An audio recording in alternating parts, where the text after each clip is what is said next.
सबसे पहली चीज ये समझनी है, ज्यादा सोचने से कुछ नहीं होता है, सही सोचने से होता है। अभी सही सोचना क्या है? What is right thinking? Positively, not positively सोचना। इसको भी ध्यान से समझ लेना। पॉजिटिव सोचना क्या सही सोचना होता है? फॉर एग्जाम्पल, आगे आप जा रहे हो, किसी जंगल में हो और आगे दलदल है और आप पॉजिटिव सोच रहे हो, मेरे साथ में कभी कुछ गलत हो ही नहीं सकता, मैंने ताबीज पहना हुआ है, ये मुझे बचाएगा। बहुत लोग हैं बहुत पॉजिटिव है लाइफ को लेकर के, बट क्या उनकी सोच सही है? अभी सही सोचना क्या है? सर मेरे हिसाब से मतलब इंटेलिजेंसी से सोचना, कि मतलब कुछ ऐसा सोचे कि आगे जाके हमें कोई हानि ना हो, कि एक इंटेलिजेंट माइंड से सोचे। अभी इंटेलिजेंट क्या है और फूलिश क्या है? एक है फूलिश तरीका सोचने का, बेवकूफों की तरह सोचना, एक है इंटेलिजेंस के साथ में सोचना। What is intelligence? जिसको हम इंटेलिजेंस कहते हैं वो इंटेलिजेंस क्या है? साइंस को इंटेलिजेंस कह सकते हैं? नहीं कह सकते। नहीं कह सकते तो किसको कहोगे? सुपरस्टिशंस को इंटेलिजेंस कहोगे? सुपरस्टिशंस मतलब क्या? बिलीफ, कुछ भी मान रखा है उसको पकड़ के बैठे हुए उसके हिसाब से एक्ट कर रहे हैं, उसको इंटेलिजेंस कहोगे? या साइंस जिस तरीके से आगे बढ़ रही है उसको इंटेलिजेंस कहोगे? एग्जैक्टली। तो साइंटिफिक वे ऑफ थिंकिंग समझना पड़ेगा, वो क्या है, उसको अपनी लाइफ में लगाना पड़ेगा, तब आप कह सकते हो आपकी जो थिंकिंग है वो सही है।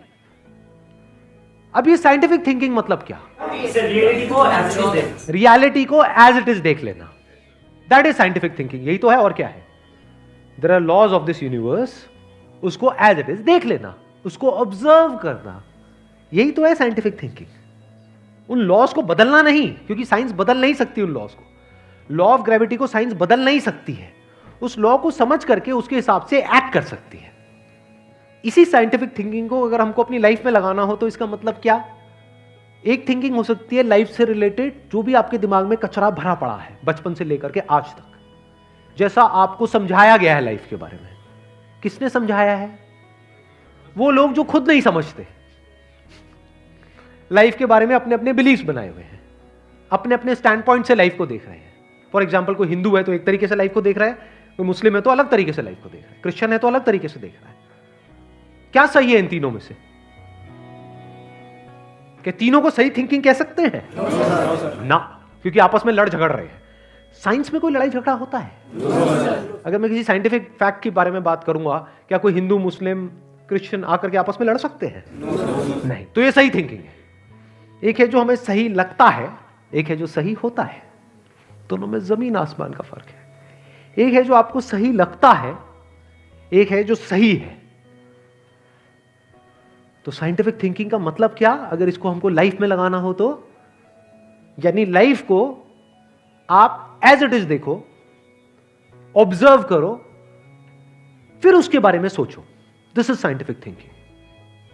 और ये जो फंडा जिसकी मैं बात कर रहा हूं, इसको आप लाइफ के किसी भी एस्पेक्ट में लगा सकते हो। इसको बिजनेस में लगा सकते हो, इसको जॉब में लगा सकते हो, इसको रिलेशनशिप में लगा सकते हो, इसको हेल्थ में लगा सकते हो। बिजनेस क्या है अगर रियलिटी को एज इट इज देखना नहीं है तो? सारे झूठे भरे हैं। अब ये जो आपने कहा कि बिजनेस में सब झूठे भरे पड़े हैं, क्या ये सच है या आपका अपना एक स्टैंड पॉइंट है?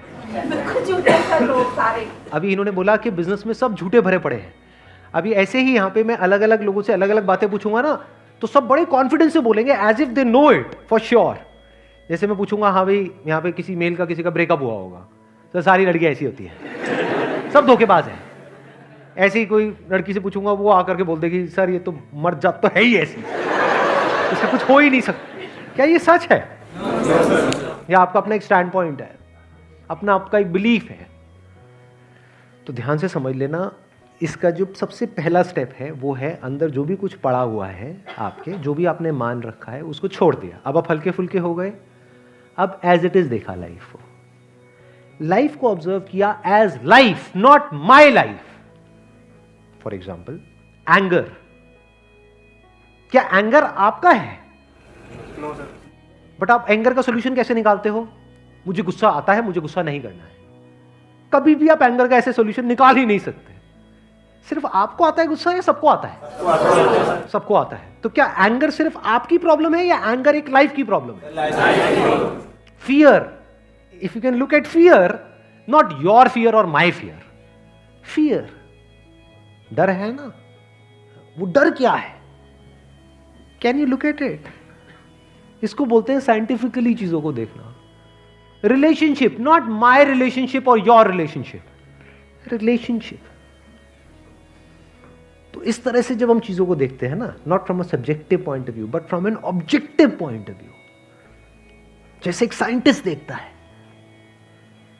जैसे एक साइंटिस्ट ऑब्जर्व करता है, वहां पे ना खुश हुआ जाता है, ना परेशान हुआ जाता है, ना पॉजिटिव हुआ जाता है, ना नेगेटिव हुआ जाता है। This positive and negative is your stand point, is a subjective point of view. In objective reality उसमें खुश क्या होना है और दुखी क्या होना है, वहां पर सब कुछ क्लियरली नजर आ रहा होता है। वहां पे कभी भी हमारी थॉट प्रोसेस स्टक नहीं होती है, हम फंस ही नहीं सकते। बिलीफ्स में आप गारंटेड फंसोगे, शॉर्ट टर्म में वो अच्छे लग रहे होते हैं क्योंकि वहां पे कंफर्ट मिलता है। जो भी हमने मान रखा है, अगर उसको पकड़ करके हम बैठे रहें और उसमें गोल गोल घूमते रहें तो बड़ा कंफर्ट मिलता है, लेकिन आगे जाकर के वो हमको फंसा देता है, एंटैंगल्ड कर देता है। बट जो रियलिटी है वो धीरे धीरे धीरे धीरे आपको आजाद करती रहती है, जितना आप रियलिटी को समझ जाते हो उस लेवल तक। यानी कि अगर इसको मैं पूरा समअप करूं, जो भी मैंने अब तक कहा है उसको, ये सेशन शुरू कहां से हुआ था? फेलियर से हुआ था कि एक के बाद एक हमने लाइफ में बहुत सारे फेलियर्स फेस करे हैं। तो अब अपने फेलियर्स को ऑब्जर्व मत करो, अपने को बीच में से हटा दो, ऑब्जर्व करो ये जो फेलियर्स हैं ये क्या है। तो you will start seeing the nature of those failures, you will start seeing the causes of those failures. For example मेरी लाइफ है, अगर मेरे को उसको ऑब्जर्व करना है, दो तरीके हो सकते हैं। एक ये, अब मैं अपनी लाइफ में थोड़ा सा जा रहा हूं जिससे कि आप उसको रिलेट कर सको। मैंने पास में कुछ गलतियां करी, बहुत बड़ी बड़ी गलतियां करी, मेजर लॉसेस हुए। तो एक एंगल तो ये हो सकता है मैं ऐसा कैसे कर सकता हूं। दूसरा ये है कि मैं ऑब्जर्व करूं कि एग्जैक्टली वो गलती क्या थी और उसका कॉज क्या था। तो वो दिख जाता है, अच्छा उस टाइम पे वो ग्रीड बहुत ज्यादा हावी हुई पड़ी थी। अच्छा ग्रीड क्यों हावी हुई पड़ी थी, इतना लालच क्यों आया हुआ था कि हाँ ये करना है, ये करना है, ये करना है, ये क्यों आया हुआ था? और ये बचपन से ऐसी कंडीशनिंग हुई पड़ी थी, बचपन से घर में यही सारी बातें सुनी थी, तो इसलिए I was acting out of that information जो मेरे अंदर फीडेड थी, and that was not correct information. वो सारी इंफॉर्मेशन गलत थी, जिसकी वजह से मैंने जल्दी से एक्ट किया, बिना सोचे समझे, बिना सही थिंकिंग के एक्ट कर दिया, उस वजह से जाकर के फंस गया। तो मुझे उस बंदे ने नहीं फंसाया, मैं खुद फंसा अपने लालच की वजह से। तो अब ये क्लियर हो रहा है हम कैसे देखते हैं। तो वंस वी सी दैट, तो अब मैं उससे पूरी तरह से फ्री हो गया, because I understood something which is very basic in life, जिसकी वजह से पूरी की पूरी लाइफ एक अलग ट्रैक पे निकल गई। क्या समझ आया? कि कभी भी ग्रीड से एक्ट नहीं करना है। अब इसको हम समझते हैं, कैसे समझते हैं? मॉरल साइंस की बुक से। वो सब बकवास है, ये लालच नहीं होना चाहिए, सबके अंदर लालच भरा पड़ा है। बट लालच हमको कैसे फंसाता है, इसको ऑब्जर्व किया अपनी गलतियों के बेस पर, और फिर समझ आया अच्छा ये होता है। लालच से ग्रोथ नहीं होती है। लालच से आप पैसा कमा सकते हो, बट उसको आप ग्रोथ नहीं कह सकते, क्योंकि आप डिग्रेड हो रहे हो, तो आप एक्चुअल में ग्रो नहीं कर रहे हो। एक्चुअल ग्रोथ में उसको कह सकता हूं जो होलिस्टिक ग्रोथ हो, उसको ग्रोथ बोल सकते हैं। आपने पैसा तो कमा लिया, लेकिन डर में जी रहे हो कि मैंने इतने घपले कर दिए हैं, अगर किसी ने पकड़ा गया तो पता नहीं क्या हो जाएगा, क्या फायदा ऐसी लाइफ का। उसको आप ग्रोथ कहोगे? Can you call it growth? ना। तो लालच से ग्रोथ नहीं होती। तो ये चीजें समझना बारीकी से, step by step, step by step, तो आप गलतियों का पूरा नेचर समझ सकते हो। The nature of mistakes, the kinds of mistakes, the types of mistakes, और उनके कॉजेस क्या होते हैं। और जैसे ही हमको ये सब समझ आ जाता है और साफ दिखने लग जाता है, तो वो गलतियां होनी हमसे बंद हो जाती हैं।